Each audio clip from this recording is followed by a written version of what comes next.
قرآن سمجھ کر بخشنے کا نام ہے۔ یہ جو ہم لوگ جمع ہیں، ہم اپنے عزیز کی مغفرت کے لیے آئے ہیں کہ انہیں اللہ مقام عطا فرمائے، ان کی کوتاہیوں سے درگزر فرمائے۔ اس کا ایک رستہ یہ ہے کہ ہم قرآن سمجھ کر، میرے سنی بھائی بھی تشریف فرمائے، ضمناً میں نے ان کے لیے ایک پیغام دیا ہے۔ ہم مجلس کا جو فلسفہ ہمارے ذہن میں ہے وہ یہ ہے کہ ہم اللہ کے کلام کو تطبیقاً سمجھنا چاہتے ہیں۔ میں اور لفظ بہتر کرتا ہوں کہ تو قرآن میں جو فارمولے ہیں، قوانین ہیں، مثلاً اگر حضرت عیسیٰ کے لیے یہ آ گیا کہ حضرت عیسیٰ ماں کی گود میں بول رہے تھے اور بول بھی یہ رہے تھے کہ انی عبداللہ، میں اللہ کا بندہ ہوں، جی جعلنی نبیہ، مجھے نبی بنا کر بھیجا ہے، آتانی الکتاب، مجھے کتاب دے کر بھیجا ہے۔ یعنی ماں کی گود میں اگر حضرت عیسیٰ ماں کی گود میں نبی ہے تو کیا یہ بتانا پڑے گا کہ ہر نبی ماں کی گود میں نبی ہوتا ہے؟ یہ ایک قانون ہے۔ اللہ کا ایک نبی اگر ماں کی گود میں یہ بول دے کہ میں نبی بنا کر بھیجا گیا ہوں، اچھا عجیب حسن ہے، اللہ کا عجیب انتظام ہے کہ ماں کی گود میں اس نبی کو اللہ نے نبی کہلوایا جو نبی مکرم کے آخری جانشین کے پیچھے نماز پڑھے گا۔ تو اگر حضرت عیسیٰ ماں کی گود میں نبی ہے تو فخر عیسیٰ کو تم کہتے ہو 40 سال بعد نبی ہوئے۔ جی ہمارے نبی 40 سال کے بعد نبی نہیں ہوئے، بلکہ ایسے لوگوں کو تو میں خیرپور کی سادی اور سیدھی زبان میں کہوں، ایسے لوگوں کو تو میں یوں کہوں گا کہ ہمارے نبی 40 سال کے بعد نبی نہیں ہوئے، تمہیں آنے میں 40 سال دیر لگی ہے، تم تھے ہی نہیں۔ صلوات پڑھے ذرا محمد والے۔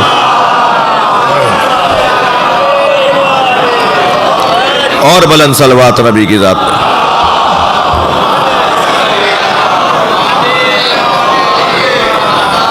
تو اب حضرت ایک وسیع مضمون ہے کہ قرآن میں کہاں کہاں کس کس نبی کے لیے اللہ نے کیا فرمایا ہے، اس کو کیا کمال عطا کیا ہے۔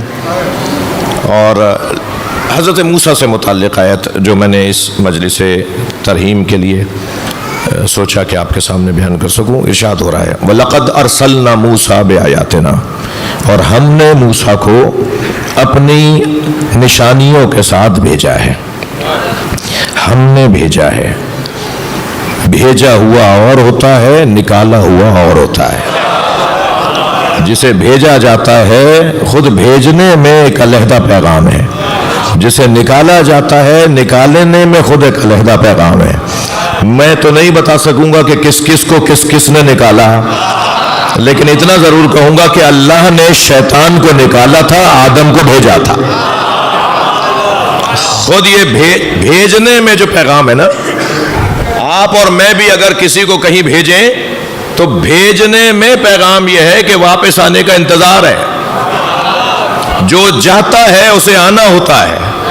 یہ جو ہم اپنے عزیز کے خبر رحلت کے اوپر کہتے ہیں انا للہ و انا الیہ راجعون، ہم اللہ ہی کے لیے ہیں اور اسی کی طرف پلٹ کر واپس جائیں گے۔ تو پلٹ کر تو وہ واپس جاتا ہے جو وہاں سے آیا ہو، تھوڑا سا گردن ہلا دیجئے، بڑی رعایت ہوگی۔ پلٹ کر تو وہ آتا ہے جو وہاں سے آیا ہو۔ تو اگر ہم کہیں سے نہیں آئے ہیں تو پھر یہ پلٹ کے جانے کا کیا مطلب ہے؟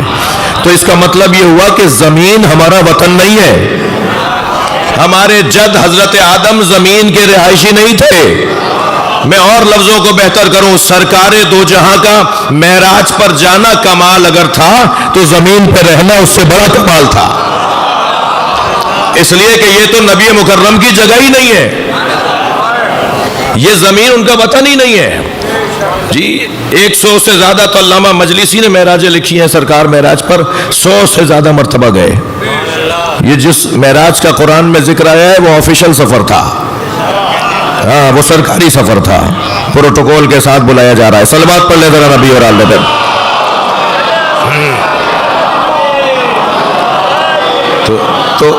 تو یہاں رہنا ان ہستیوں کا بہت بڑا کمال ہے، یہ یہاں آ کے رہے۔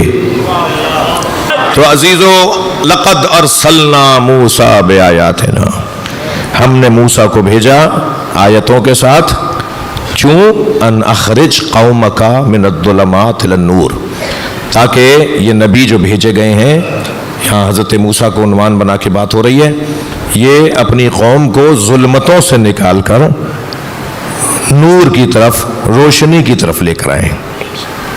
لوگوں کو ظلمتوں سے نکال کر روشنی کی طرف لانا، یہ مقصد ہے بعثت انبیاء کا۔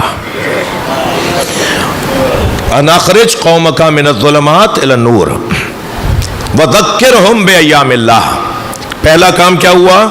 اپنی امت کو ظلمت سے نکال کر روشنی اور نور کی طرف لے کر آؤ۔ دوسرا کام کیا ہے؟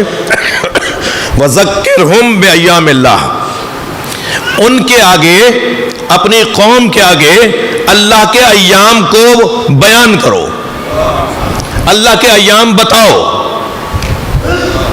اللہ کے ایام، میرے اور آپ کے تو ایام جو پیدا ہوا ہے، کتنے سال کے ہو بھائی؟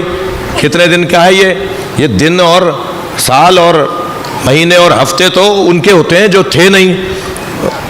ایام تو ہمارے ہیں جی۔ مثلا اس عمارت کے ایام ہوں گے، کب سے ہے، کتنے عرصے تک رہی۔ اللہ کا دن کا کیا مطلب ہے؟ دن تو سورج کے نکلنے پر اور سورج کے ڈوبنے پر منحصر ہے۔ اللہ کا دن سے تعلق کیا ہے؟ بھائی بچوں، یوم آزادی، یوم دفاع، پاکستان کے دن اگر ہیں تو وہ یہ دن ہے نا کہ جس دن سے پاکستان کی سالمیت اور پاکستان کی ترقی وابستہ ہو۔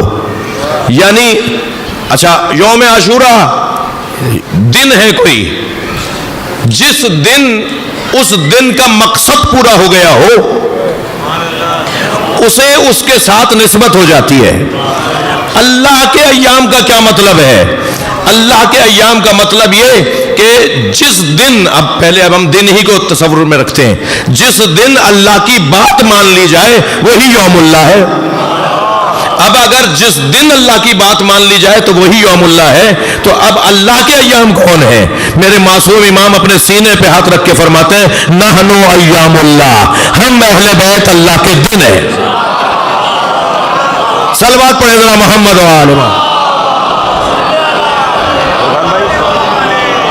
ہم اہل بیت اللہ کے دن ہیں، یعنی ائمہ اہل بیت کا تذکرہ گویا اللہ کا دن بیان ہو رہا ہے، اللہ کی پیغام کی مضبوطی کا دن۔ ذکرہم بایام اللہ، کس سے کہا جا رہا ہے؟ حضرت موسیٰ سے، کہ تم اپنے لوگوں کے سامنے اللہ کے ایام کو دہراؤ۔ تو کیا حضرت موسیٰ کے ایام میں، دنوں میں، ان کی نبوت کے دور میں ائمہ اہل بیت کا تذکرہ کیا جاتا تھا کیا؟ ہاں، یہی تو بتانا چاہ رہے ہیں کہ الامام قبل الخلق و بعد الخلق و مع الخلق، امام ہوتا ہی وہ ہے جو مخلوق سے پہلے ہو، مخلوق کے بعد بھی رہے، مخلوق کے ساتھ بھی رہے۔ یہ گھرانہ 14 کا گھرانہ واحد گھرانہ ہے جو سب سے پہلے وجود میں آئے، اور کچھ نہیں ہوگا مگر اللہ کا چہرہ ہوگا۔ ہر دور میں ہر نبی نے پنجتن کا نام لیا ہے، پنجتن کے بارے میں بتایا ہے، پنجتن کا تعارف کروایا ہے اور ان کے فضائل بیان کیے ہیں ہر دور میں۔